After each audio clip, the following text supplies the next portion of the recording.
Baik, sambil menunggu yang lain bergabung, mari kita buka dulu saja untuk event kita pada sore hari ini.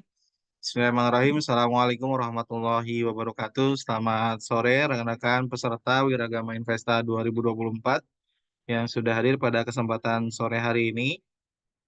Kembali lagi dengan saya Faizi di Sekolah Bisnis Wiragama Investa 2024 yang akan mendampingi rekan-rekan semua untuk bersama gitu ya, sharing, belajar, berdiskusi, dan upgrade lagi gitu ya untuk pengetahuan dan skill dan pengalaman rekan-rekan semua di bidang usaha dan bisnis.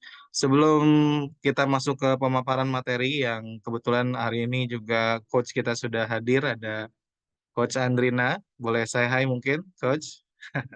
Ya, hai, selamat sore. Oke, terima kasih banyak atas waktunya sudah hadir pada kesempatan sore hari ini. Oke, seperti biasa di awal pasti saya akan membuka dengan update informasi terlebih dahulu gitu ya terkait Wiragama Investa 2024 ini. Dan Sekolah Bisnis pada hari ini merupakan rangkaian event yang kita lakukan dalam Wiragama Investa yang merupakan kompetisi UMKM layak invest dan UMKM layak ekspor. Pendaftaran sudah kami buka sejak 1 Juli sampai 31 Agustus dan per 1 September kemarin kita masuk ke tahap berikutnya yaitu tahap sekolah bisnis. Dan untuk tahap sekolah bisnis sendiri kita sudah berjalan selama 3 minggu. Dan artinya sudah 3 pertemuan ya. 3 pertemuan itu termasuk pertemuan pada kesempatan hari ini. Total pertemuan yang ada untuk level 4 sendiri ada 5 pertemuan, berarti tinggal sisa 2 pertemuan lagi. Dan mungkin satu pertemuan lagi nanti kita akan bahas tentang strategi pitching dan presentasi ke investor. Nah, setelah sekolah bisnis nanti akan ada agenda bazar franchise. Dalam waktu dekat kemarin kami sudah dihubungi oleh Pemda dari Bandung, Jawa Barat khususnya gitu ya. Mereka sudah menawarkan untuk kami untuk buka tenan di bandara terbarunya mereka di Bandara Kertajati. Nah, untuk itu masih under confirmation ya, apakah kemudian nanti banyak peminatnya karena mengingat lokasi yang cukup jauh dan kurang strategis. Nanti kita akan pertimbangkan kembali apakah kemudian kita akan menggunakan bandara tersebut untuk event kurasi dan juga bazar franchise. Nah, harapannya nanti dengan membuka bazar franchise ini atau kemitraan ini, rekan-rekan nanti bisa mendapatkan lebih banyak lagi mitra atau cabang gitu ya yang bisa bergabung ke dalam bisnis rekan-rekan semuanya. Setelah tahapan bazar franchise ini nanti kita akan lanjutkan ke tahap inkubator dan akselerator. Di bagian ini rekan-rekan akan didampingi oleh para mentor untuk segera bisa menerapkan apa yang sudah dipelajari dalam tahapan sekolah bisnis gitu ya, sehingga harapannya dalam waktu singkat sekitar 1-2 bulan gitu ya, rekan-rekan sudah bisa secara apa ya, secara fakto gitu ya, udah bisa naik ke level berikutnya gitu ya, mungkin dari level 0 jadi level 1, level 1 jadi level 2 jadi level 3 dan seterusnya. Nah, itu nanti akan masuk ke tahapan inkubator dan akselerator.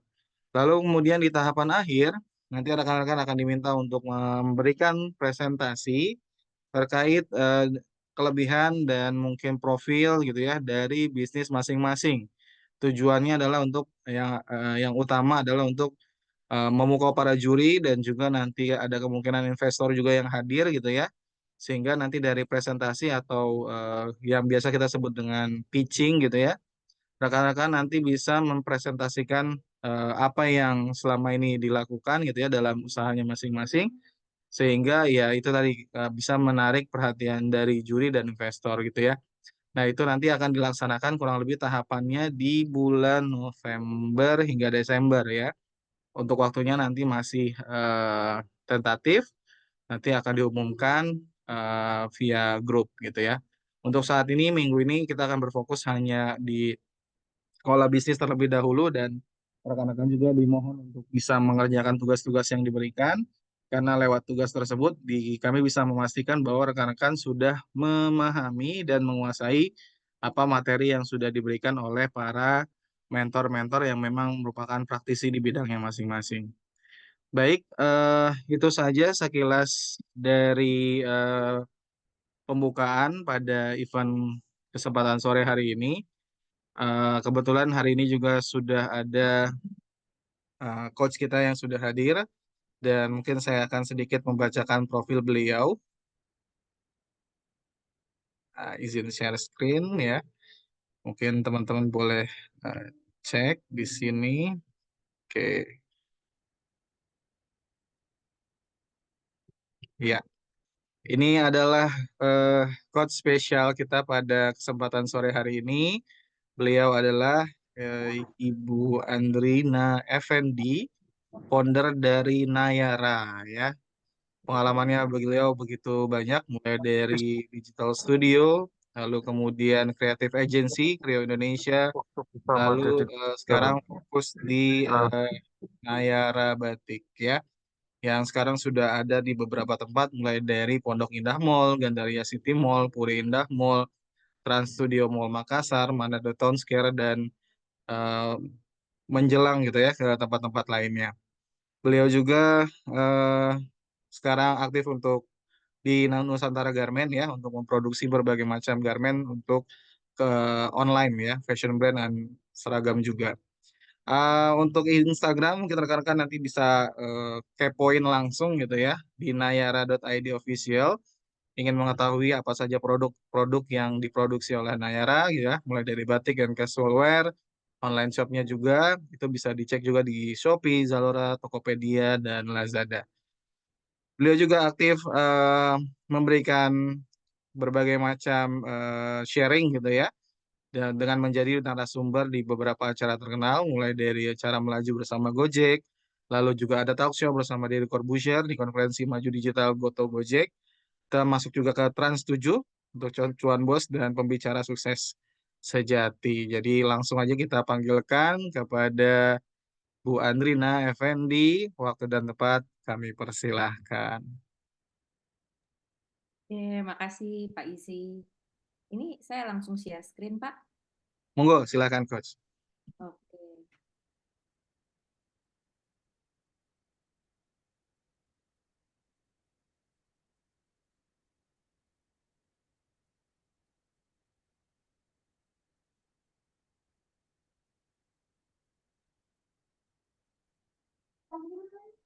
Oke, selamat sore teman-teman.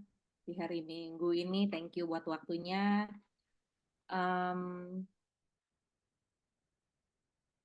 Oke, ini saya tadi sekilas sudah ada perkenalan ya dari tentang saya. Nah, hari ini kita akan bahas tentang sistem kemitraan dan bagi hasil. Nah, ini ada Henry Ford. Dia punya quotes adalah coming together is a beginning, staying together is process, and working together is success. Di sini kita udah kumpul nih ya sama-sama untuk ikut program ini UMKM level 4. Semoga ini dapat jadi batu loncatan untuk teman-teman sekalian.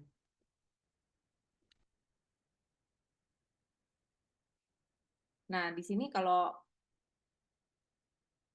awalnya ya kita tuh buka usaha, belum punya usaha, kita buat usaha itu adalah level nolnya gitu dalam kompetisi kompetisi ini. Lalu level 1 itu cari makan yang dimana kita masih kerjanya sendiri. Lalu di level 2 mulai kita cari duit. Kita udah jadi manajernya. Lalu di level 3 itu kita buat sistem bekerja. Nah, itu kita udah mulai jadi business owner. Dan di level 4, nah ini kita uh, untuk jadi investor, di mana kita mulai mencari mitra. Nah, kita akan bahas di level 4 ini. Nah, ini sekilas tentang saya yang tadi udah dibacakan. Ya, mungkin bisa kepoin IG nayara.id.official sehingga Bapak Ibu lebih terbayang, oh ini tentang apa ya. Oke, nextnya saya sekilas menceritakan tentang Nayara. Nayara adalah fashion brand dan juga garmentnya ada konveksi. Kita di Bandung untuk baju batik atau basic. Jadi fashion brand kita ini sudah mulai dari tahun 2011 dan kita bikin baju anak, pria, wanita. Nah, ini adalah tim dari Nayara. Sekarang ini tim intinya kita di luar dari SPG-SPG-nya kita di counter-counter. Nah, Nayara ini tadi seperti diceritakan sama Pak Izi, kita udah ada di Jakarta, Pondok Indah, Gandaria City, juga ada di Makassar dan Manado. Kita bersama Metro Department Store, kita bikin batik-batik yang untuk ke pesta, untuk yang high end punya, untuk customer-customer yang kelasnya Metro Department Store.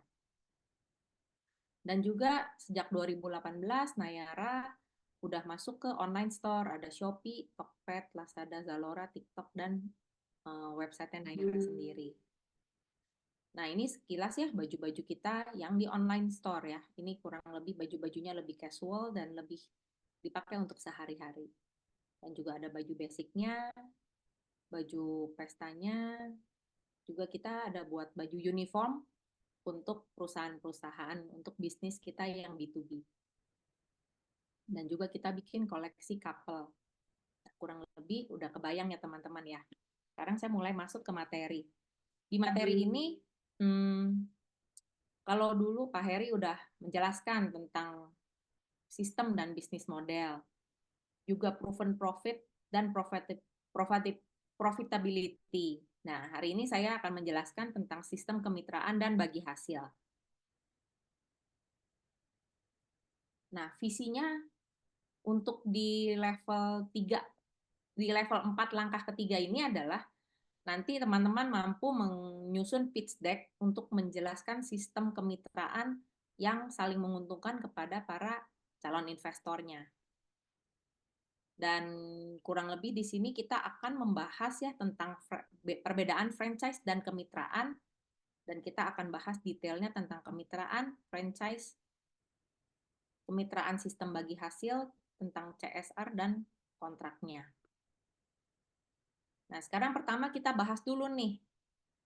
Oh ya, sebelum itu saya mau tanya teman-teman, apakah sudah ada yang bermitra atau sudah bikin program franchise? Boleh diketik di chat.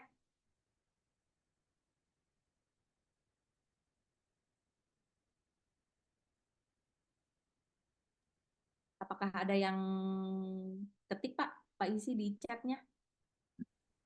Ada Kak Vando Clothing, Kak. Ini sama-sama clothing juga nih. Oh, oke. Halo, Pak Ervan. Ervando Oke, ya. ya. Bermitranya apa nih? Reseller kah atau distributor kah? Bermitranya gimana? Kalau boleh di chat lagi.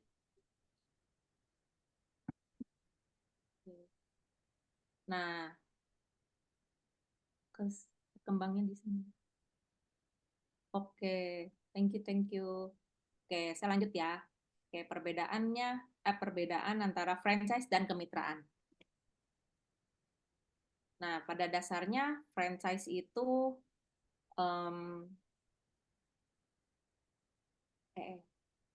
nah, ini perbedaannya nih, franchise sama kemitraan.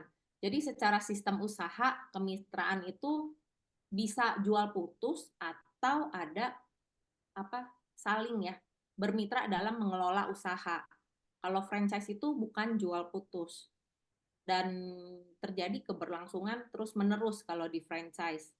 Nah, kalau kemitraan tuh biasa biayanya tuh lebih kecil. Sedangkan kalau misalnya franchise kita ada bayar royalti sesuai dengan ketentuan franchiser. Juga ada merek dagang berdasarkan kesepakatan kalau di mitra. Dan tidak perlu pakai STPW. Sedangkan franchise perlu ya STPW, yaitu surat tanda pendaftaran waralaba dari Kementerian Perdagangan. Jadi secara legal franchise itu lebih kompleks gitu. Dan permodalan juga kalau kemitraan suntik dana sesuai kebutuhan, sedangkan permodalan kalau franchise udah saklek dari diputuskan dari franchisernya. Dan semuanya kita harus nurutlah sama franchisernya sesuai arahan yang diputuskan oleh dia. Nextnya, Nah, seluk-beluk kemitraan. Sekarang kita bahas tentang kemitraan. Jadi sistem kemitraan itu um, bisa dilakukan berkelompok ataupun secara individu atau secara organisasi.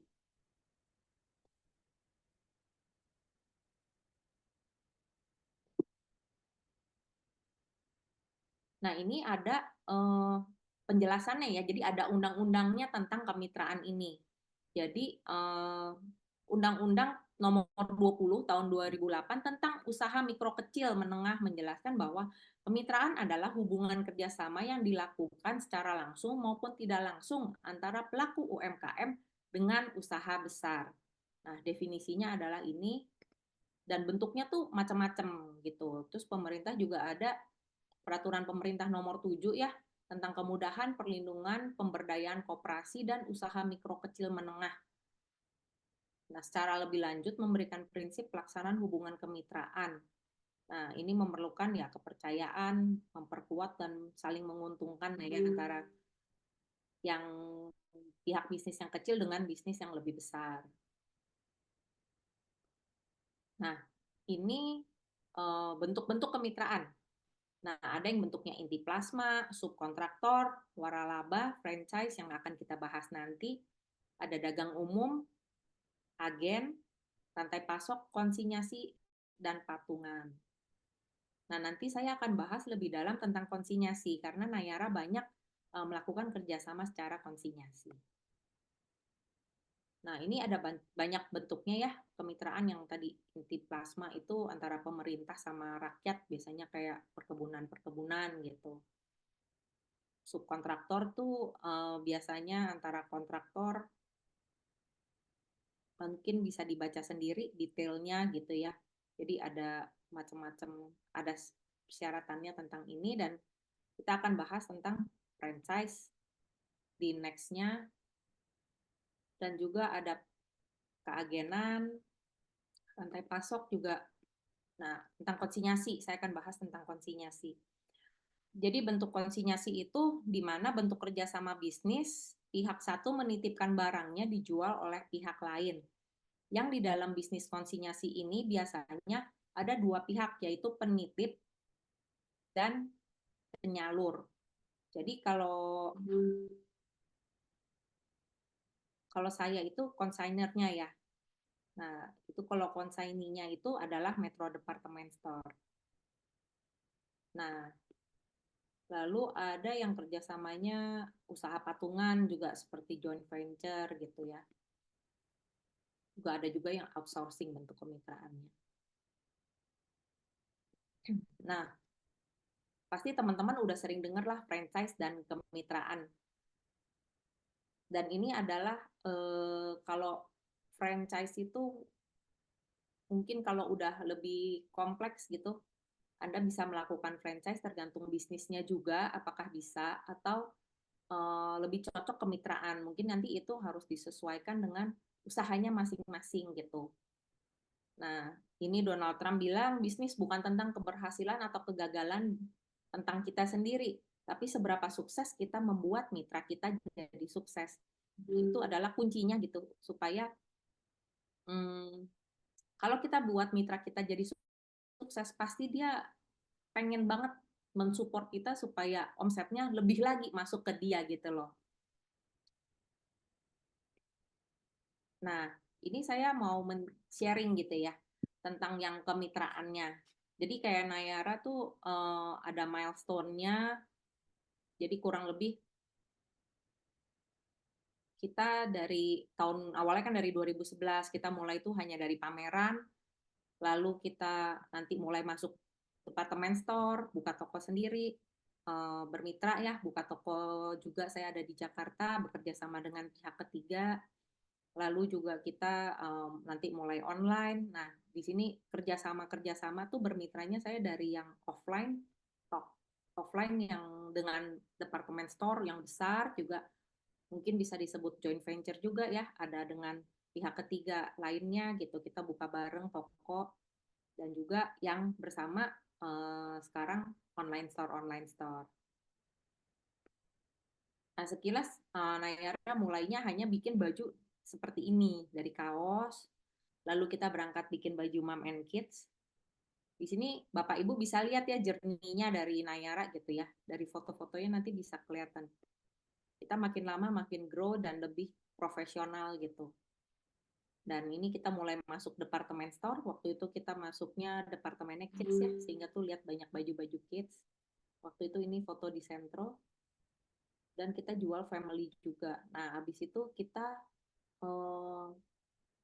dari awalnya kids, kita pindah ke batik, divisi batik di Metro.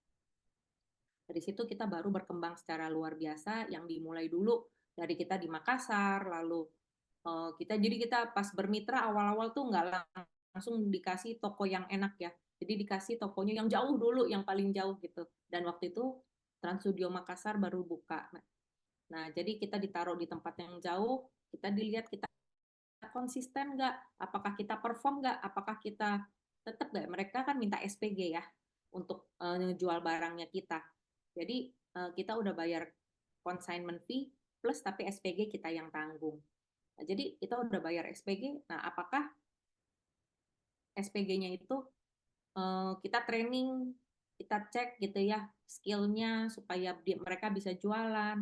Dan dari Makassar itu kita awalnya berdarah-darah gitu ya, tapi kita tetap konsisten jalanin sampai sekarang akhirnya kita masuk dalam 5 besar kalau di Makassar di divisi batiknya. Jadi perlu ada perjuangan meskipun kita udah disupport oleh departemen store gitu. Dari awalnya tokonya kecil, Nayara cuma dikasih mungkin kayak 2 kali 3 gitu ya, cuman beberapa prong, sampai akhirnya kita dapat sekarang lapaknya mungkin besar, dapat 4 kali 5 gitu. Jadi store kita udah gede di dalam Metro Department Store. Nah, jadi itu harus diperjuangkan gitu konsistensinya kita. Lalu next waktu itu Gandaria City baru buka juga, jadi kita diundang lagi masuk ke Gandaria City karena kita perform di Makassar gitu. Lalu dari Gandaria City baru kita diajak lagi, ada tenant yang keluar di Taman Anggrek, mau nggak ibu masuk ke Taman Anggrek? Oke, kita masuk ke Taman Anggrek. Sampai akhirnya kita minta gitu ya, oh minta Pondok Indah dong. Waktu itu susah banget minta Pondok Indah karena itu one of dia punya best store gitu, dan biasanya yang masuk Pondok Indah itu adalah hanya desainer-desainer terkenal gitu loh, dan brand-brand besar. Dan puji Tuhan waktu itu pas pandemi kita punya banyak barang karena kita tidak stop ya produksi kita tidak lay off tukang-tukang jahit kita punya banyak barang, dan akhirnya kita taruh di toko-toko, salah satunya Pondok Indah. Dan di Pondok Indah itu akhirnya karena kita omsetnya bagus, kita tetap isi barang terus, akhirnya di Pondok Indah kita bisa dapat dapat wall itu yang ada tulisan Nayara, itu yang di belakangnya apa sih itu tuh. Jadi dapat wall di Metro Pondok Indah, dan itu suatu kebanggaan buat kita.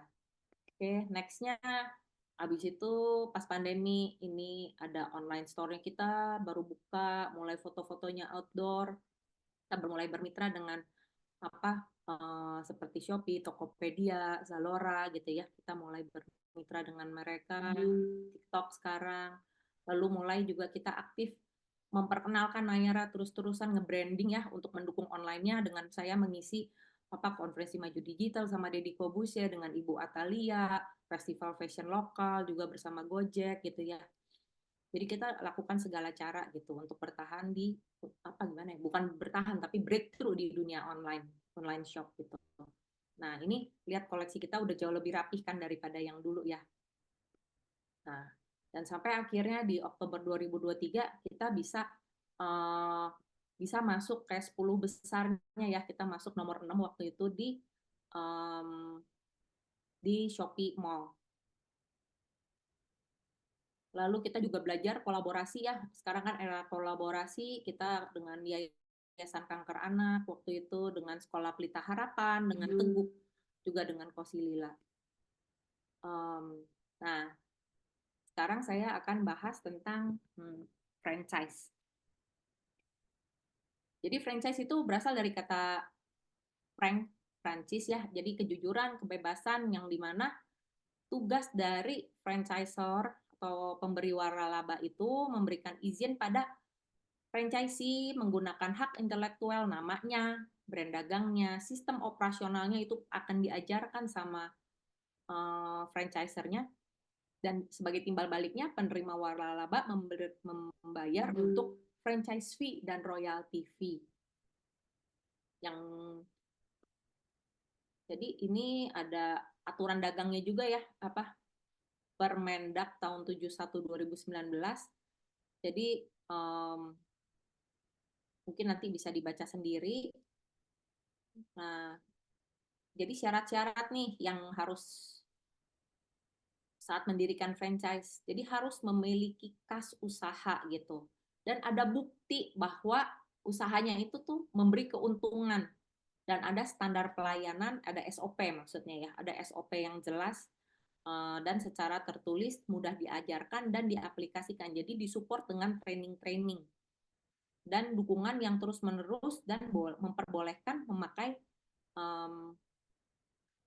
hak kekayaan intelektualnya ya yang telah terdaftar.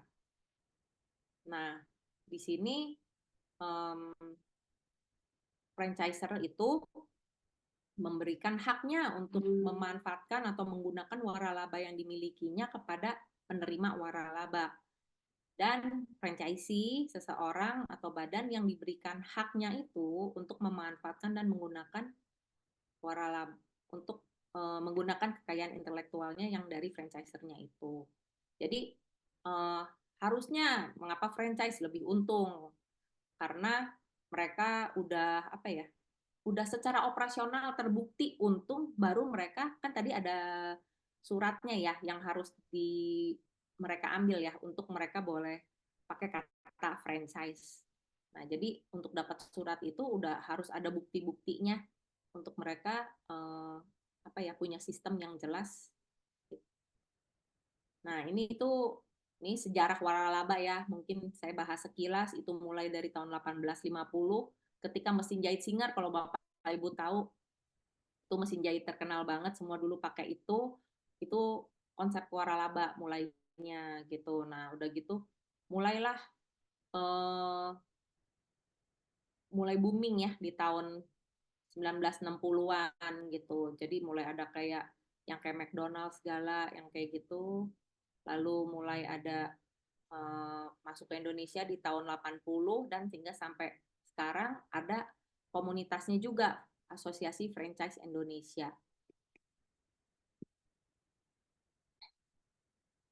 Nah, ini silakan nanti dipelajari tentang kewajiban dan hak para franchise. Nah, kurang lebih franchise itu seperti apa sih? Nah, ini kan mungkin kayak seperti Dunkin Donut, KFC, sepatu bata, itu ternyata Zara, 7-Eleven, banyak banget ya dari berbagai berbagai macam bisnis gitu.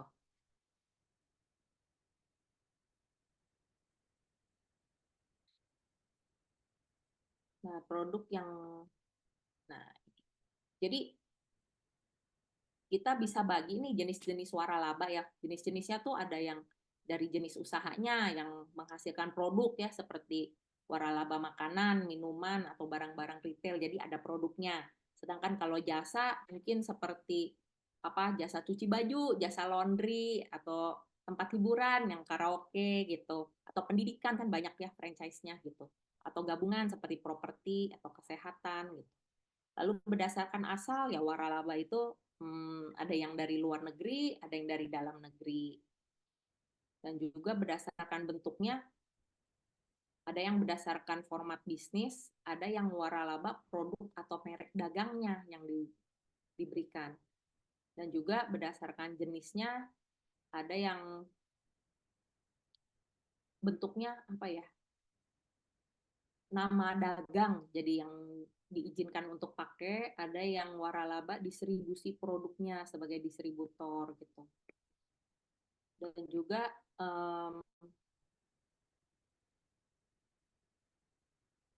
nah, ini mungkin kita bahas sekilas tentang kerugian kalau beli waralaba ya. Jadi kalau beli di waralaba itu ada iuran royalti ya, atau royalti, terus harus SOP-nya saklek, harus begini gitu. Jadi nggak bisa kita kreatif mau, oh coba gini, coba tokonya dekornya agak beda, oh coba bikin program atau eh, promonya berbeda. Nah, itu ada aturan tersendirinya ya. Jadi biasanya sih ketentuan semuanya berasal dari pusat. Jadi agak kurang fleksibel gitu. Dan kadang-kadang mungkin ada dijanjikan pelatihan, tapi pelatihannya itu kurang memuaskan atau uh, kurang support bisa juga gitu ya. Ya, itu tergantung dari franchisernya. Nah, ini bisa dipelajari tentang mitos-mitosnya gitu.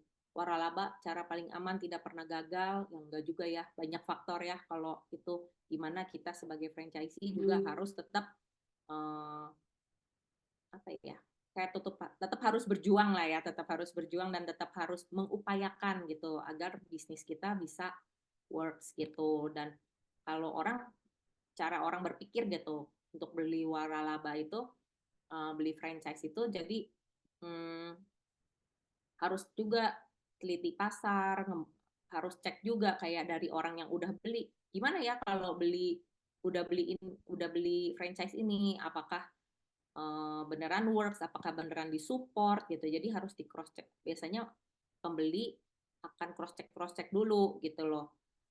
Sebelum mereka menentukan pilihan, mereka mau ambil waralaba yang mana gitu. Sebab kalau misalnya kayak kita pergi ke pameran franchise, kan ada banyak sekali ya pilihan gitu loh. Dan di situ kita sebagai pengusaha yang di sini gitu ya, yang mungkin mau melakukan franchise, itu benar-benar harus apa ya, kayak memberikan value atau competitive advantage-nya tuh yang menarik gitu.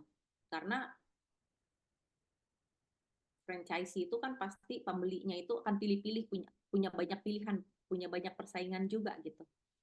Dan juga nggak lupa tentang baca kontraknya antara franchisee ini detailnya apa gitu.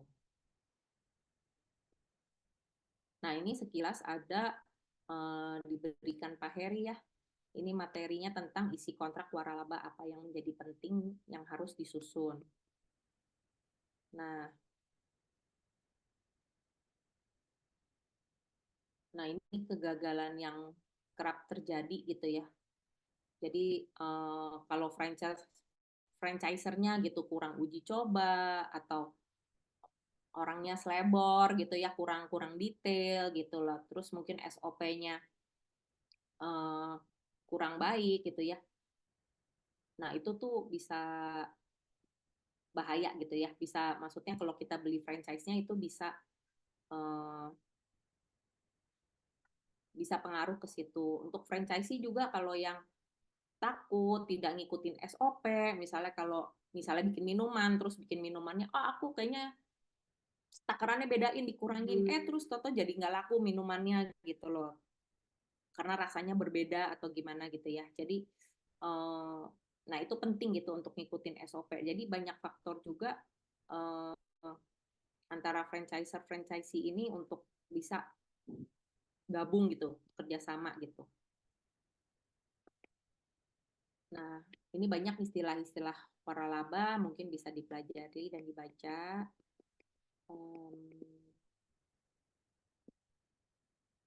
Nah, saran tentang franchise. Nah, sistem franchise ini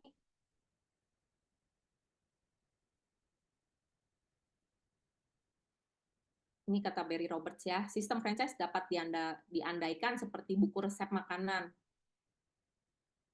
Mungkin membutuhkan sedikit perubahan dalam rasanya. Nah, jika kamu ingin merubah keseluruhan isinya, maka sebaiknya jangan beli buku resep makanannya. Ya ini ya benar banget sih.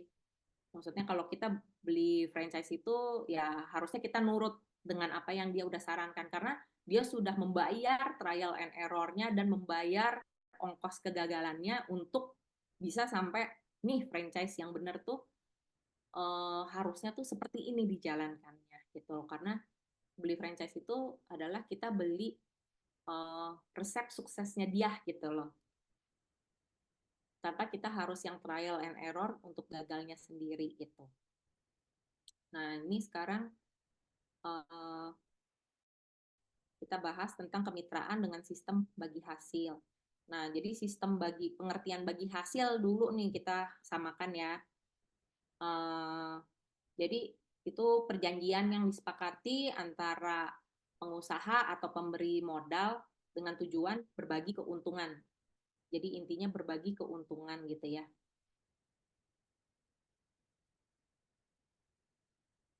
Jadi kalau kita bagi hasil itu, warningnya adalah sistem ini bukan, jadi kalau untung bagi, begitu juga kalau ketika perusahaannya mengalami kerugian, berarti kerugian itu dibagi untuk keduanya gitu. Jadi baik untung ataupun rugi itu dibagi keduanya gitu. Nah, ini ada tiga macam metode ya untuk bagi hasil gitu. Ada yang misalnya dari revenue sharing jadi bisa jadi misalnya kayak oh, yang dagang makanan misalnya gitu. Oh ya udah nyewa tempat, misalnya sewa ruko lah. Oke, rukonya nggak usah bayar, bagi hasil aja. Oke, bagi hasilnya dari gimana? Oke, dari revenue sharing. Revenue tuh dari pendapatan. Misalnya omset 100 juta. Oke, misalnya dia minta 20% gitu loh buat tempat. Oke, berarti dari revenue, dari pendapatan 100 juta, berarti dia akan ambil 20 juta. Nah, kira-kira gitu. Jadi dia nggak mau tahu operasionalnya gimana. Dia mau taunya dari berapa yang pendapatan yang didapat, langsung potong dari situ. Dan juga bisa dari gross profit sharing. Nah, ini dari laba kotor ya, dari laba kotor setelah dikurangin HPP. Nah, jadi orangnya juga nggak peduli tentang operasionalnya, cuman dipotong HPP misalnya kayak, misalnya kalau jual baju gitu ya, jual baju misalnya total 100 juta penjualannya gitu. Nah, dari gross profit sharing ini, dari misalnya kayak Metro Department Store, oh ambil 30% gitu. Nah, jadi mereka akan potong langsung 30%. Nah, apa namanya? Sorry. Oh, revenue sharing itu adalah kayak Metro sama saya, kayak consignment, konsinyasi itu pakai cara seperti itu. Jadi dari misalnya ngasilin 100 juta, oke, Metro ambil marginnya 30%. Nah, jadi operasional dan lainnya itu tanggungan kita, dia nggak mau tahu. Nah, seperti itu.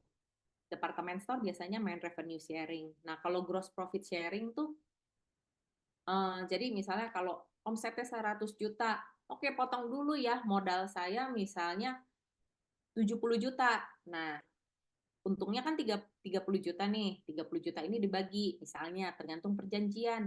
Apakah 50-50 atau berapa? Anggaplah 50-50, berarti 15 juta buat mitra A, buat Pokoknya nggak ada, tapi kalau cheese coklat.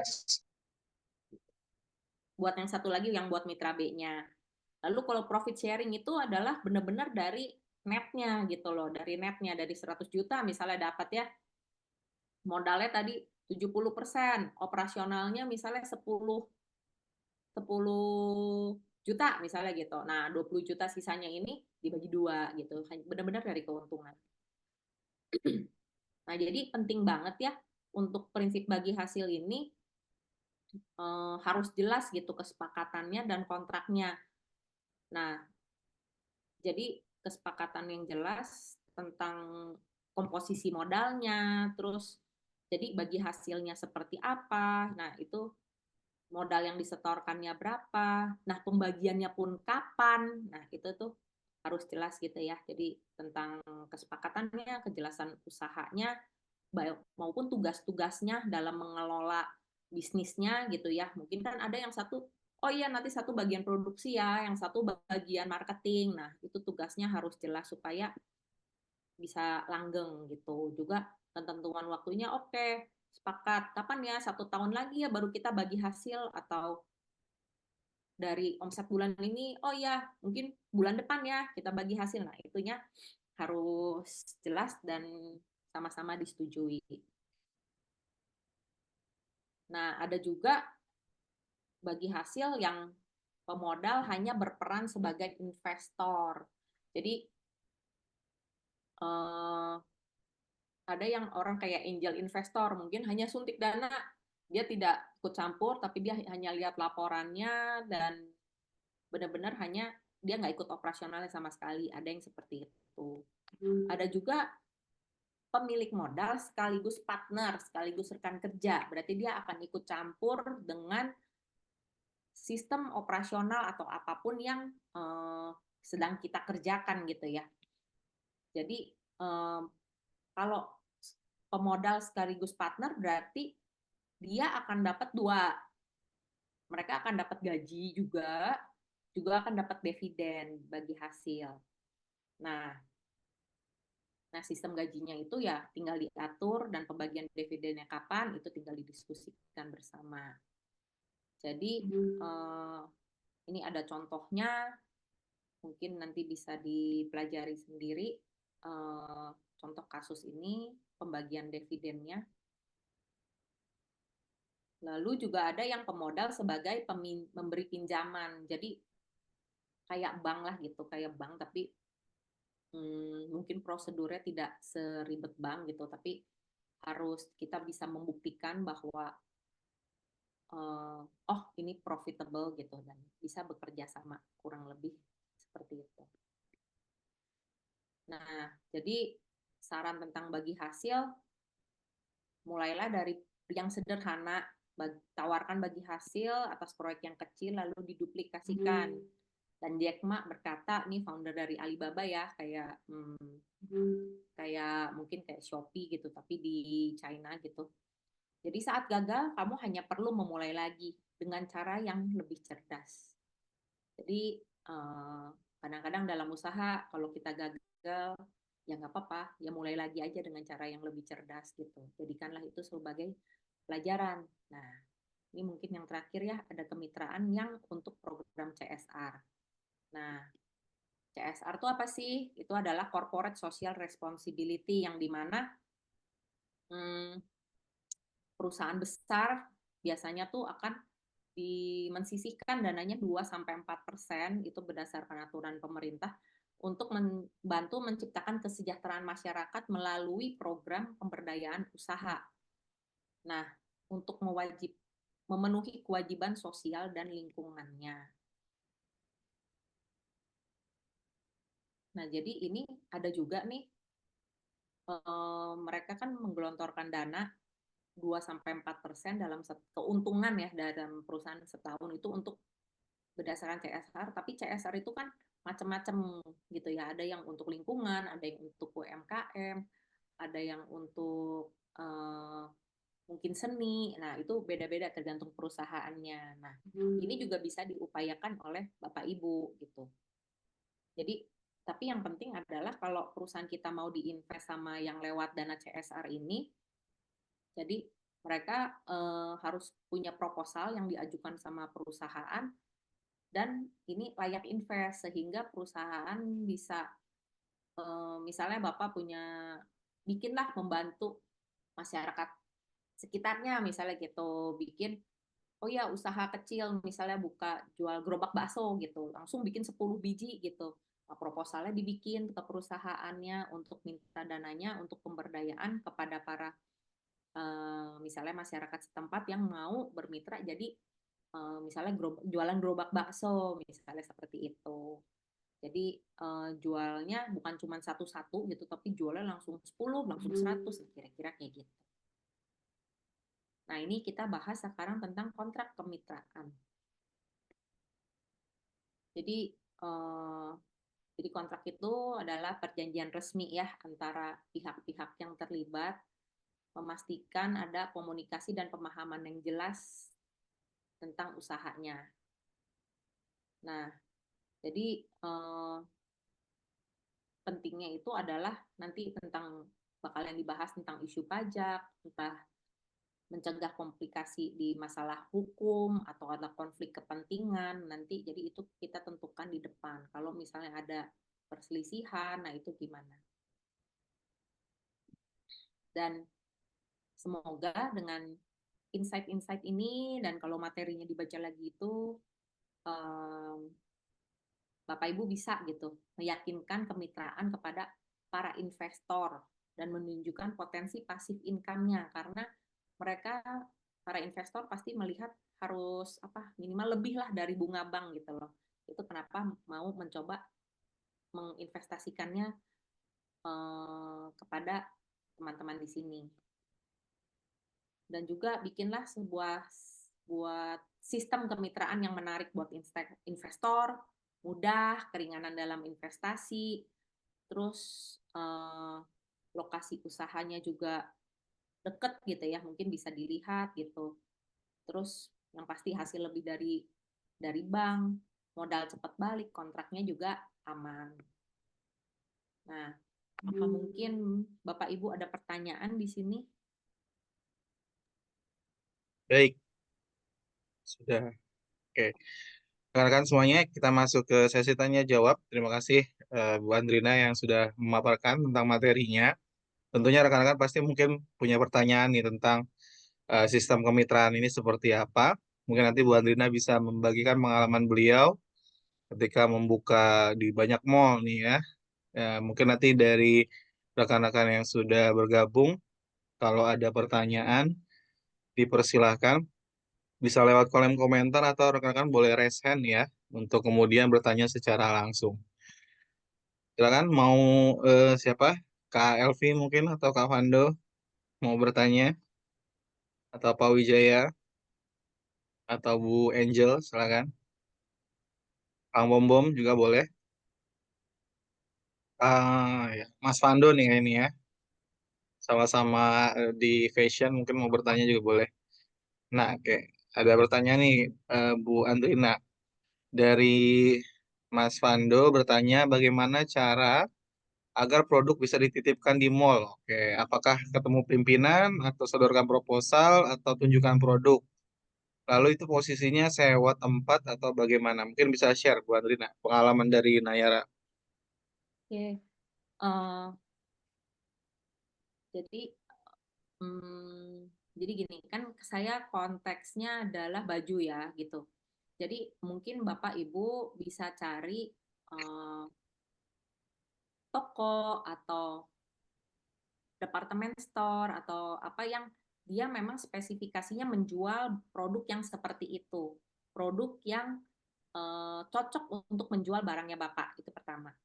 Terus kita bukan bertemu sama pimpinan, biasa kalau sama perusahaan besar, biasanya mereka ada purchasing-nya itu biasanya kita sebutnya MD, merchandiser. MD itu merchandiser. Jadi kita ketemu MD-nya, lalu kita bilang bahwa kita punya produk tertentu, kita bawa sampelnya. Jadi kalau misalnya baju, biasanya saya bawa sekoper baju yang dimana saya tunjukin ini kualitas saya menceritakan bisnis saya udah ada buka di mana aja, saya udah berapa tahun, materi yang saya pakai apa, nah kurang lebih seperti itu. Biasanya kalau misalnya saya mengajukan ke orang batik gitu ya, merekanya biasanya udah tahu tentang batik, tentang detailnya udah tahu. Jadi begitu lihat barang saya dia udah tahu, oh ini kelasnya seperti apa, cocok atau enggak di store-nya dia, apakah dia mau memberikan space-nya di dalam store-nya itu untuk lapaknya saya gitu loh. Jadi kita harus benar-benar kayak menjual bahwa dengan menjual produk saya, kamu jadi untung gitu. Karena biar bagaimanapun pihak dev store ya, mereka itu menghitung per meter square gitu. Jadi berapa meter square yang misalnya saya tadi bilang awal saya buka kita pasti dikasihnya itu nggak langsung 2 kali 3 bahkan. Awalnya masuk paling dikasih 3-4 prong ditaruh di tengah-tengah di aisle, kita sebutnya aisle. Jadi kalau kita jalan ya di mall gitu, kita masuk entah kayak seperti kayak ke Matahari, Metro Department Store, biasanya kan ada jalan di tengah-tengah tuh, di tengah-tengahnya ditaruhin baju tuh. Nah, itu namanya kita sebutnya aisle. Di aisle itu kan trafficnya paling banyak kan, orang jalan pasti lewat gitu. Nah, jadi di trial tuh di situ dulu. Kita mungkin bisa beberapa bulan ditaruh di situ, kita jualan nggak gitu loh. Kita kan belum ada pelanggan, kita jualan nggak. Kalau misalnya kita jualan gitu, kita berfeedback bagus, berarti habis itu kita bisa punya potensi untuk dikasih wall. Wall itu adalah tembok yang dimana ada namanya kita, ada mereknya kita di situ. Nah, jadi dia tuh butuh yakin dulu baru kita tuh dapat wall gitu. Dan untuk dapat wall itu memang challenging ya, tergantung kita ngebuktiin sales kita berapa intinya gitu sama mereka. Apakah kita dalam perjalanan 1 tahun itu kita bisa masuk, tergantung vendornya ada berapa banyak, apakah bisa masuk 20 besar, apakah bisa masuk 10 besar atau 5 besar gitu. Jadi kalau case-nya saya, jadi kita sih kalau baju nggak perlu bawa proposal, tapi kita perlu bawa sampel baju. Jadi tunjukin produknya, bikin janji sama MD-nya, lalu posisinya sewa tempat tidak, saya tidak sewa tempat, saya konsinyasi. Jadi misalnya seperti yang saya ceritakan tadi, misalnya dapat 100 juta, misalnya mereka minta margin, mereka sebutnya itu margin, mereka minta margin misalnya 30%, berarti 30%-nya dari 100 juta, 30%-nya itu dari pendapatan yang saya terima itu untuk mereka, gitu loh. Jadi untuk saya bayar sewa tempat, konsep pikirnya tuh seperti itu.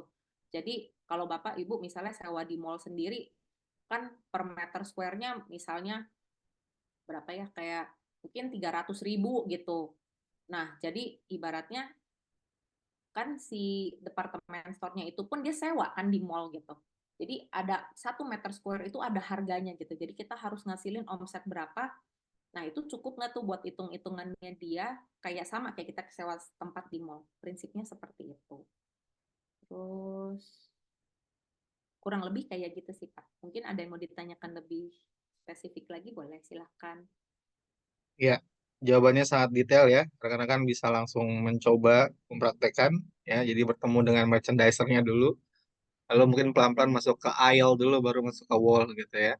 Oke, Ya. silakan rekan-rekan lain. Mungkin ada pertanyaan tambahan atau mungkin pertanyaan yang lain. Ya, mumpung ada praktisi yang memang berpengalaman di bidangnya nih.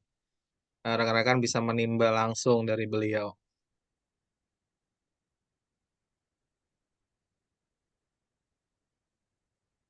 Ya, ada.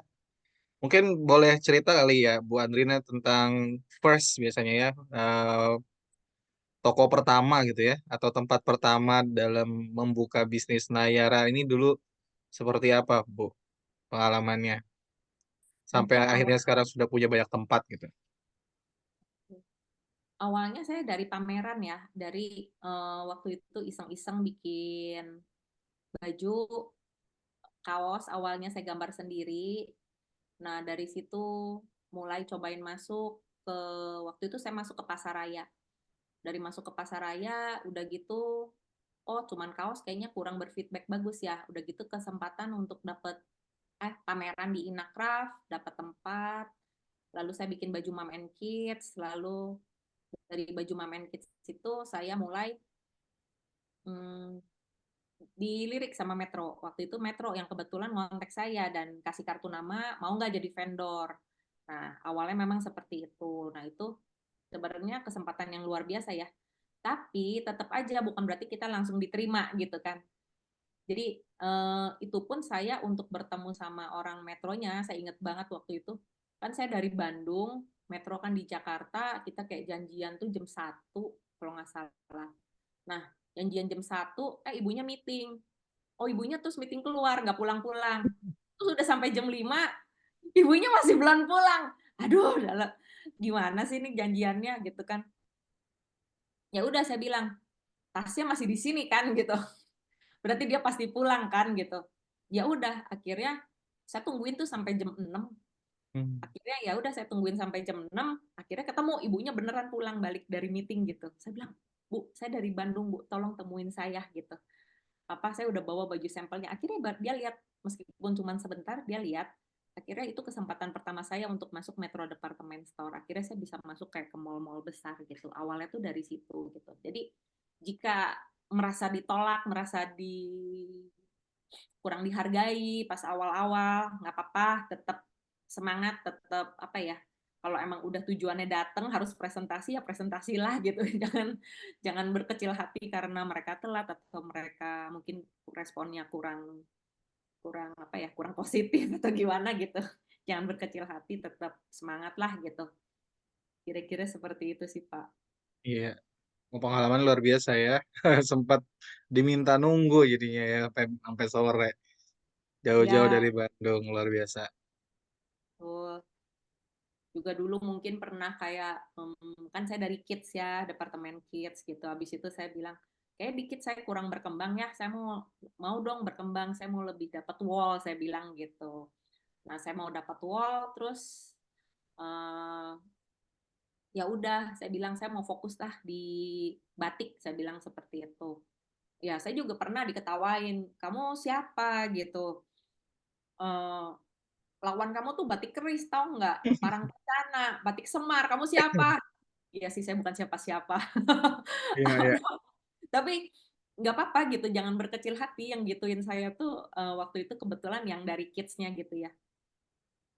Jadi waktu itu saya tetap bikin koleksi gitu, saya tetap bikin koleksi, saya meeting dengan MD Late Batik, MD Batiknya, saya tetap presentasi, akhirnya dia coba lagi ya, balik lagi di AL lagi dicoba gitu.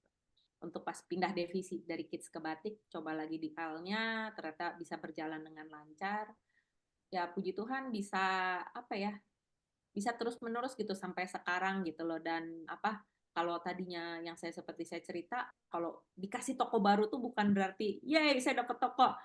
Biasanya toko baru tuh berdarah-darah gitu. Jadi Anda juga harus siap mental untuk apa ya, diberi kesempatan tuh bukan berarti bisa langsung untung. Anda butuh berproses untuk kayak menarik hati atau sampai mengerti gitu.